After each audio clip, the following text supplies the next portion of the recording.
Puji nama Tuhan. Shalom saudara yang kekasih. Kita bersyukur saudara kita boleh bertemu kembali dalam kasih Tuhan. Dan saat ini mari saudara kita mau siapkan hati kita.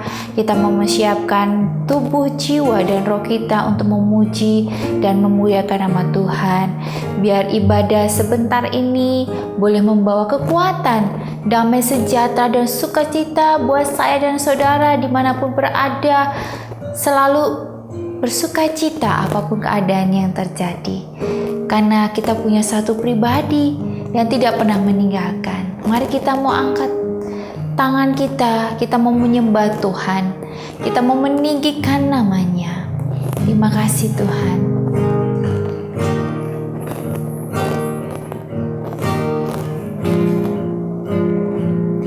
Bila ku lihat bintang gemelapan dan bunyiku ruriuku dengar,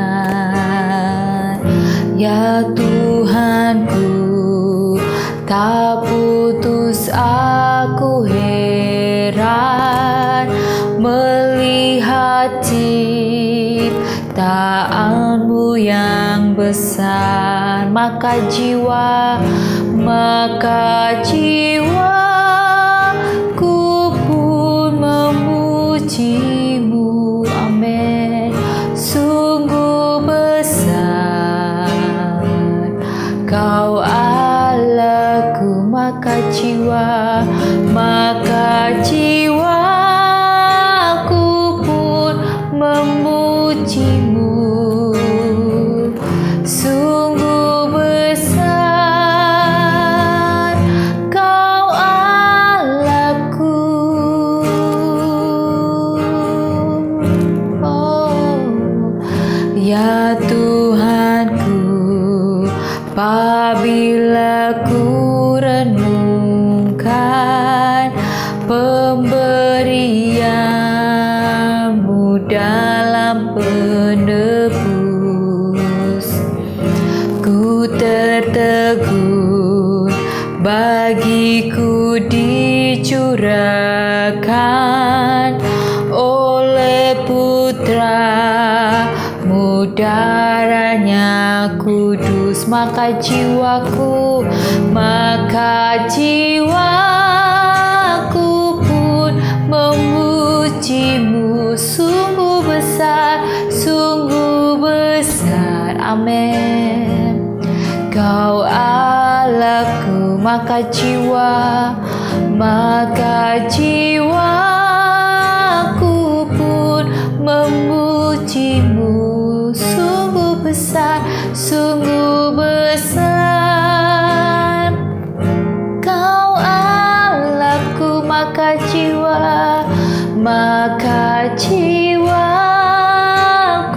pun memujimu. Sungguh besar Tuhan. Oh, Kau Allahku,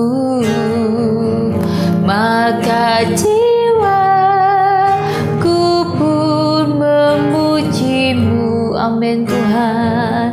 Sungguh besar Kau Allahku, sungguh besar Kau Allahku, sungguh besar. Oh, Kau Allahku, maka jiwaku memujimu selamanya Tuhan, selamanya Yesus. Kami mau memujimu Tuhan, meninggikan nama-Mu di surga. Oh, terima kasih Tuhan. Terima kasih Allah Roh Kudus. kami mengucap syukur bahwa Bapa beri yang terbaik. Maka jiwa kami mau memuji Engkau apapun yang terjadi, badai, silih berganti, pergumulan, dan apapun yang menjadi Tuhan kehidupan kami mau serahkan ke dalam tangan-Mu, sebab Engkau yang memelihara. Urapi hamba-Mu yang tidak ada apa-apanya ini, agar hamba boleh menyampaikan firman-Mu dengan segenap hati. Biarlah kemuliaan Tuhan saja yang dicurahkan, biar kemuliaan Tuhan saja yang menaungi. Dan terima kasih Tuhan, urapi setiap umat-Mu yang mendengarkan, boleh digerakkan hatinya, boleh dirubah oleh Tuhan yang sanggup. Hamba-Mu ini tidak ada apa-apanya, tetapi biarlah Engkau yang terlebih besar, Engkau yang patut dimuliakan Bapa. Terima kasih Tuhan, kami mengucap syukur dalam nama Tuhan Yesus Kristus. Haleluya. Amin.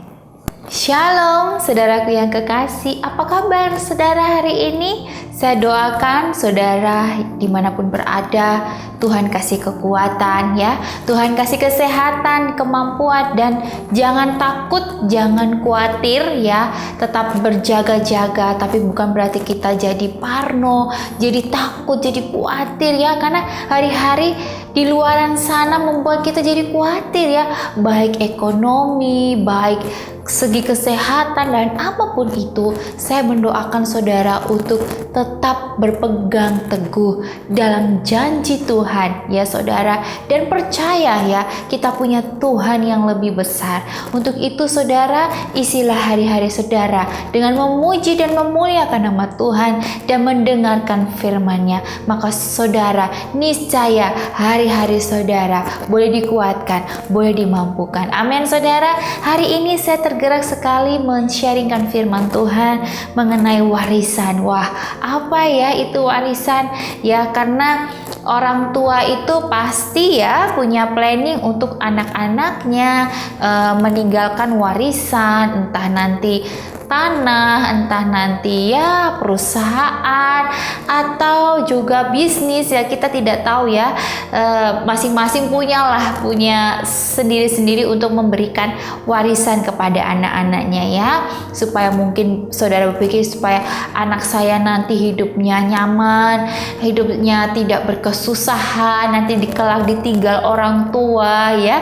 Banyak hal dan bukan saja saudara ya, tapi saya pun juga berpikir bahwa saya harus menyiapkan warisan buat anak saya. Nah, kira-kira warisan apa yang pantas kita tinggalkan untuk anak-anak supaya kelak mereka juga mendapatkan warisan surga? Amin saudara, karena warisan itu bukan berbicara tentang hal duniawi saja, tetapi juga warisan nanti dipertanggungjawabkan di akhirat nanti. Nah, hari ini saya mau sharing firman Tuhan mengenai orang baik meninggalkan warisan bagi anak cucunya. Mari kita mau buka di Amsal 13 ya. Kita mau buka bersama-sama di Amsal 13 ayat yang ke-22. Mari kita mau buka bersama-sama ya. Kita mau merenungkan firman Tuhan di Amsal 13 ayat yang ke-22 yang berbunyi demikian. Orang baik meninggalkan warisan bagi anak cucunya, tetapi kekayaan orang berdosa disimpan bagi orang benar. Amin saudara. Wah, apa ya artinya dari firman Tuhan di Amsal 13 ayat 22 mengatakan orang baik itu meninggalkan warisan bagi anak cucunya, tetapi kekayaan orang berdosa disimpan bagi orang benar. Di sini firman Tuhan berbicara tentang warisan bukan sekedar hanya tentang harta benda ya, tetapi banyak hal. Nah, saya mau sharingkan ya, apa yang harus kita tinggalkan untuk anak kita yang terbaik ya. Wariskan ya untuk orang tua ya yang sudah di dalam Tuhan. Mari dengar, warisan apa yang kita mau siapkan untuk anak kita. Yang pertama, warisan bahwa hidup kita ini bukanlah tentang kita. Apa artinya? Ya, kita harus menerapkan anak-anak kita sejak kecil ya, mereka ditanamkan untuk mengasihi Tuhan, ya, dan juga sesama. Kalau anak-anak dari kecil sudah diterapkan mengasihi Tuhan, otomatis ya dia juga akan mengasihi sesama. Tetapi sesama aja dia tidak mengasihi, tapi dia bilang mengasihi Tuhan, itu pasti tidak benar. Karena yang terutama adalah hubungan yang baik dengan Tuhan, pasti hubungannya sesama baik, ya. Seperti halnya ketika kita menitipkan anak kita bersekolah, kita berharap ibu guru mengajarkan, memberikan karakter yang terbaik buat anak kita, pelajaran yang terbaik, ya, bahkan sampai dikursuskan. Kita berharap terbaik, ya. Kita keluarkan uang, kita menyekolahkan anak kita supaya mendapatkan yang terbaik, supaya masa depannya dia juga terbaik. Tetapi kadang ya orang tua lupa bahwa sebenarnya karakter bertumbuh itu hanya dari dalam rumah. Karena sehari dia di dalam rumah, ya saudara, dia pergi ke sekolah atau berkeluar itu pun juga tidak sampai seharian, ya saudara, kecuali kerja, ya, kerja dari pagi sampai sore, kadang sampai malam. Tapi kalau anak-anak sekolah itu mereka berapa jam sih, ya, tapi hari-harinya mereka di rumah. Nah, inilah tugas orang tua. Bagaimana orang tua menerapkan kasih Kristus, ya, kepada anak-anaknya. Dengan cara apa orang tua? Dengan cara mencontohkan bahwa orang tua sibuk kerja, cari uang? Bukan, tetapi mempunyai waktu untuk anak-anak kita, ya, memberikan waktu, meluangkan waktu. Sebenarnya orang tua wajib nggak sih meluangkan waktu? Wajib banget, ya, karena kita sudah menginginkan anak, sudah dikasih sama Tuhan, itu berarti Tuhan sudah mempercayakan. Saudara, apakah saudara sudah melakukan apa yang sudah Tuhan kasih dengan memberikan anak, ya? Saudara minta anak, Tuhan kasih anak, dan tadi kasih dititipin lagi, ya, atau tidak punya waktu. Wah, bagaimana ini? Tuhan sudah kasih kepercayaan, tapi kita malah melupakannya. Nah, untuk itu saudara sebagai orang tua tuh peran penting di dalam rumah, ya. Di dalam rumah beres, pasti anak kita keluar juga beres. Begitu juga kehidupan anak-anak kita, kalau Tuhannya beres, pasti dia sama sesama juga beres. Gak ngajak berantem, ya, gak cari masalah, ya. Memang hidup ini ada masalah, tetapi masalah itu kan bukan karena ulah kesalahan kita, ya. Atau masalah itu kan memang murni, ya, Tuhan kasih masalah untuk memperkuat mental, bukan masalah karena kita yang salah. Misal kita mencuri, nah itu juga tidak baik, atau berkelahi, ya itu juga yang kita sendiri yang buat, ya. Tetapi di sini kalau anak kita bertumbuh, ya, untuk takut Tuhan, pasti dia sesama juga akan menghormati, saling menghargai, ya saudara. Nah, yang kedua adalah warisan bekerja keras dan tidak takut pada tantangannya, saudara. Di sini mengartikan bahwa kalau kita itu bekerja, ya, kadangnya kalau sudah punya orang tua, jadi inilah orang tua yang sudah, mungkin orang tua yang mapan, ya, orang tua yang mampan, yang punya banyak harta dan berpikir udahlah nggak apa-apa nanti anak yang nurusin. Jadi anak itu dia sudah tahu, ya, berharap bahwa nanti dia akan meneruskan, ya. Tetapi sebagai orang tua ingat, kita harus menanamkan mental anak, ya, untuk bersungguh-sungguh, ya, tidak mengharapkan papa mama, karena belum tentu loh bisnis itu berjalan dengan lancar, ya, seperti dia bisa nurun sama mama papanya. Kalau anak ini belum dipersiapkan mentalnya, belum disiapkan skillnya, ya, jadi perlu banget orang tua, ya, untuk mempersiapkan anak kita dalam arti bekerja keras dan tidak takut pada tantangan. Jadi tantangan itu baik atau tidak, saudara? Tantangan itu baik buat kita, supaya apa? Kita menjadi manusia yang tangguh, yang kuat, yang tidak mudah mengeluh, yang tidak mudah menyerah, ya. Jadi kalau ada tantangan hari ini, saudara, apakah saudara bersungut?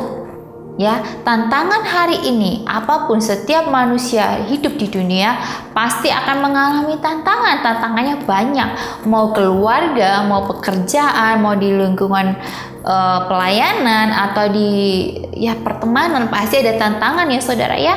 Untuk itu saudara membawakan diri saudara dengan berpegang teguh bahwa kalau saudara berdoa yakin bahwa Tuhanlah yang pegang kendali atas hidup saudara, maka tantangan apapun saudara bisa terlewati. Amin saudara.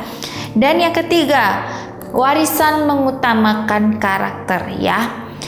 Jika kita melihat apa yang membuat seseorang itu keranjingan ya, saat ini tidak lain tidak bukan adalah penampilan luar yang menarik ya.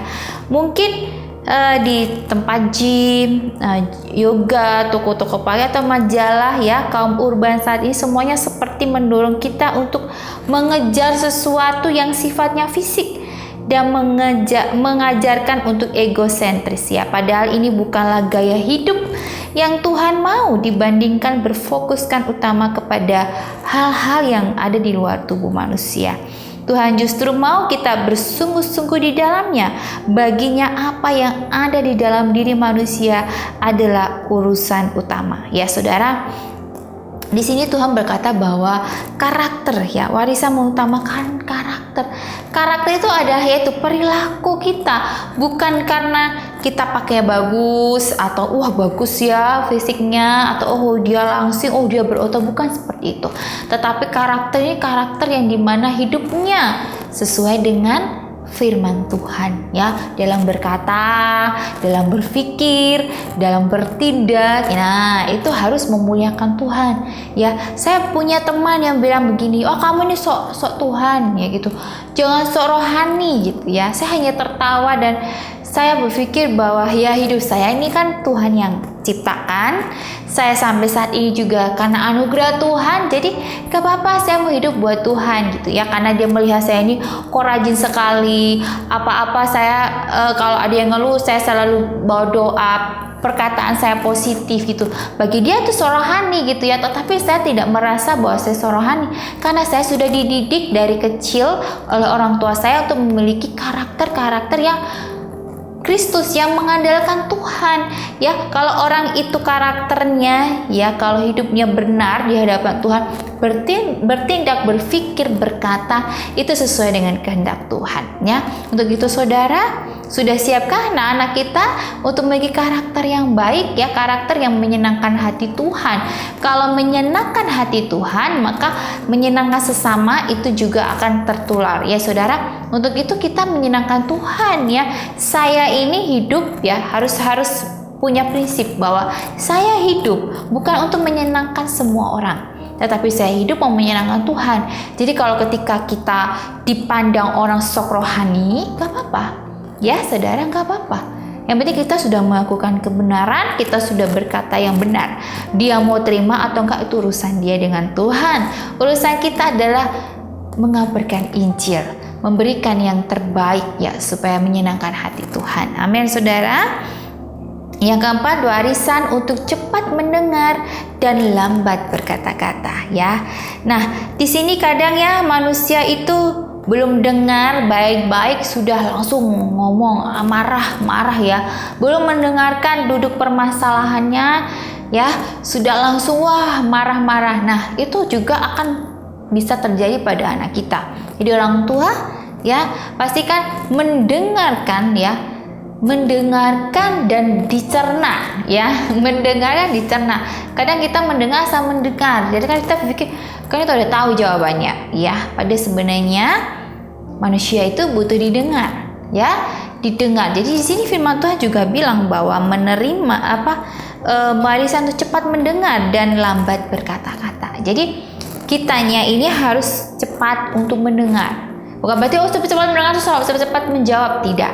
Tetapi mendengar, setelah itu kita menjawab. Waktu saya ini banyak ya yang sharing atau cerita gitu, saya lebih banyak mendengar. Bahkan saya lebih empati, lebih ya simpati, lebih ya mendengar dan memberi kekuatan gitu ya. Dan saya juga orang tuh kan butuh didengar ya, jadi dia tidak begitu terlalu mendengarkan banyak kita nasihat yang sok rohani banget, enggak, tapi dimana kita mendengar aja itu mereka udah plong, udah seneng banget gitu ya saudara. Dan untuk itu kita mendengar, ketika kita mendengar kita ikut merasakan apa yang mereka rasakan. Setelah itu mari kita masuk memberikan saling kekuatan ya, penguatan untuk sesama kita. Amin saudara. Jadi jangan cepat mendengar tapi lambat berkata-kata. Supaya apa sih sebenarnya? Supaya nggak salah ngomong, supaya nggak salah tangkap ya saudara. Kenapa harus ini telinganya dua ini ya, dipakai benar-benar harus pasang ini telinganya ya, supaya kita nggak salah berbicara.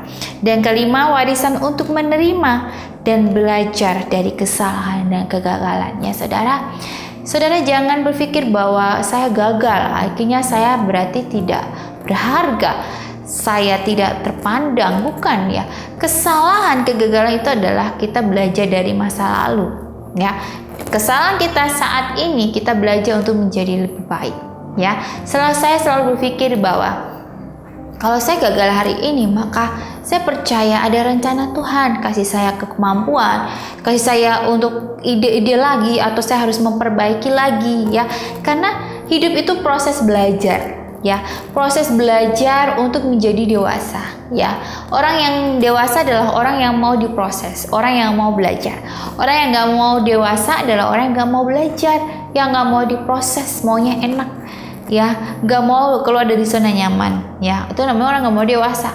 Tetapi orang yang mau dewasa imannya ya adalah orang yang mau diproses, orang yang mau belajar dari kesalahan, dari kegagalan untuk menjadi lebih baik ya saudara. Untuk itu jangan sesali apapun kesalahan, apapun kegagalan, jangan disesali, tapi jadi pelajaran dan jangan diulangi lagi ya. Dan kita bisa menjadi pribadi yang lebih baik. Dan yang terakhir tentang diampuni dan mengampuni. Ya saudara, seberapa banyak kita di sini pengennya dia minta maaf, tapi kita tidak mau mengampuni. Ya berat, hati ini berat ya. Ketika kita diatur-atur kita juga nggak mau ya. Kita maunya mengatur. Mungkin perempuan dominannya seperti itu, maunya diatur, maunya kita yang ngatur, tapi nggak mau diatur. Itu juga prinsip yang salah ya saudara. Untuk itu kita juga harus belajar untuk hidup ini kan memberi dan menerima, diampuni dan mengampuni. Tuhan itu terlebih dahulu mengampuni kita loh. Jadi kalau ada orang bilangin dia udah bikin aku sakit hati, atau wah dia udah ninggalin aku nih sama anak-anakku, dia sudah selingkuh, dia udah enak aja aku mau mengampuni dia, enak aja dia harus aku terima kembali gitu kan. Sudahlah, mending berpisah atau nggak mau lagi untuk melihat wajahnya ya. Ada ya seperti itu. Dan ketika kita bilang ayo mengampuni, ya kamu mah gampang bilang mengampuni, kamu nggak tahu posisi saya, posisi begini-begini gitu ya. Tetapi saya selalu melihat figur Tuhan Yesus, di mana Tuhan Yesus itu mengampuni, memaafkan apapun kesalahan kita ya. Bahkan Tuhan tuh rela loh menebus dosa kita di kayu salib. Coba, dia nggak salah, tapi kita yang salah, Tuhan mau loh menebus dosa kita. Jadi, kalau kita di dunia nggak mau mengampuni, saya berpikir gini, siapa lo gitu ya? Tuhan aja mau mengampuni, kok kamu nggak mau mengampuni? Ya, terus saudara bilang, kan itu Tuhan, aku kan beda, aku kan manusia. Tuhan dulu juga sama-sama manusia, ya saudara. Tapi Tuhan mau mengampuni. Nah, saudara, kita mau belajar untuk menjadi pribadi yang baik. Mengampuni itu sebenarnya untung dia atau untung saya. Sebenarnya kalau saya berpikir, kalau kita semakin menyimpan sakit hati, kepahitan, itu akan terjadi penyakit, depresi ya, sakit hati, kanker dan sebagainya. Benar nggak saudara? Karena orang-orang yang menyimpan sakit hati itu dia hidupnya tidak damai, tubuhnya sakit ya saudara. Untuk itu siksa ya, untuk kita nggak mau mengampuni itu menyiksa diri loh. Ngapain hidup kita dipenjarakan? Kenapa kenapa nggak mau melepaskan pengampunan? Karena melepaskan pengampunan itu untungnya banyak, berkatnya juga akan mengalir ya saudara. Untuk itu kita harus mengasihi, mengampuni ya apapun itu. Karena Tuhan terlebih dahulu mengasihi ya, mengasihi lebih sungguh.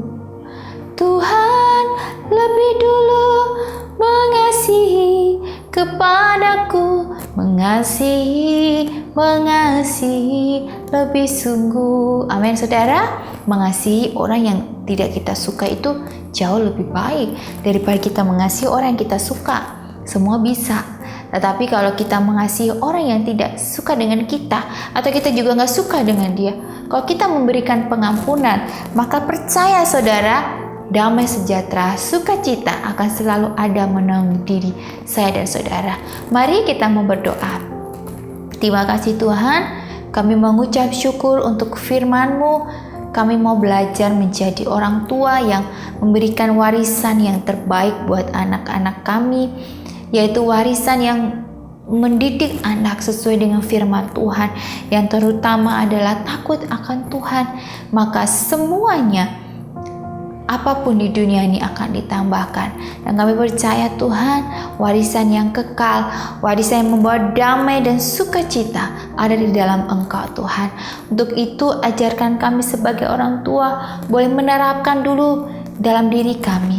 Ketika kami sudah menjadi teladan yang baik buat anak-anak kami, maka pasti anak-anak kami juga akan mengikuti teladan orang-orang tua. Untuk itu Tuhan, saya berdoa untuk orang tua saat ini mengalami pergumulan yang panjang, orang tua yang mungkin putus asa, orang tua yang tidak punya harapan. Tuhan berikan semangat, Tuhan berikan sukacita, supaya Tuhan, kami boleh melihat kuasa-Mu nyata buat kami. Dan kami percaya Tuhan, ketika kami mendidik anak kami tidak sendirian, karena Engkau selalu menyertai dan memberikan kemampuan. Terima kasih Tuhan, kami mengucap syukur. Dalam nama Tuhan Yesus, haleluya, amin. Puji nama Tuhan, shalom. Dan saya menganjurkan saudara untuk bagikan, share untuk bersama, supaya mereka juga boleh terberkati dan juga boleh dibantu dalam mencari solusi, ya, supaya nama Tuhan dipermuliakan lewat YouTube channel ini dan menjadi berkat bagi banyak orang. Puji nama Tuhan, shalom.